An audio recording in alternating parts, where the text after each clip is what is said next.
In 1939, a researcher and his graduate student conducted one of the most unethical studies known in psychology history.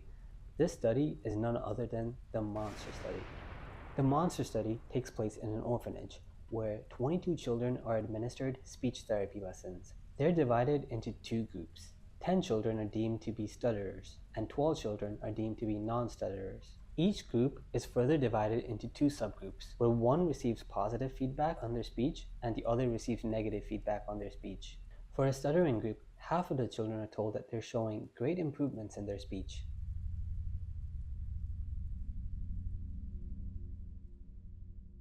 You're showing great improvements in your speech. You're making great progress. You're getting better each time. Don't mind what others say about your speaking because they don't realize that this is only a phase. You will outgrow the stuttering and you'll be able to speak much better than you're speaking now. For the children who had normal speech, half of them were given negative feedback.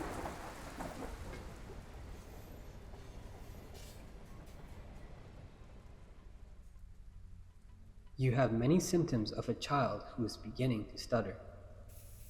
Try to stop yourself immediately.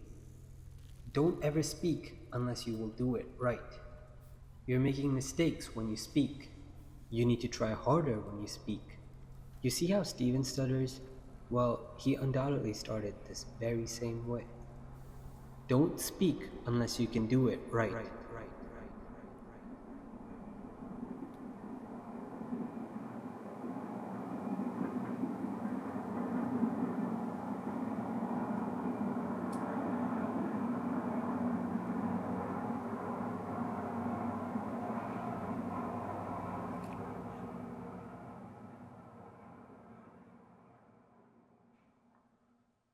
The results of the study were immediate.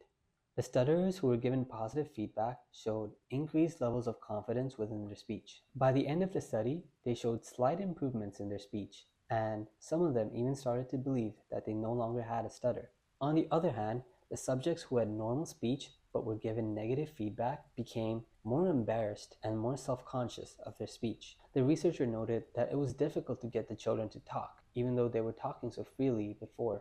One of the boys began to snap his fingers in frustration and said "ah" when he couldn't utter the next word. Another boy said that the sounds wouldn't come out of his mouth. "It feels like it's stuck in there," he said. One of the girls even ran away from the orphanage 2 years later and eventually ended up in an all-girls industrial school.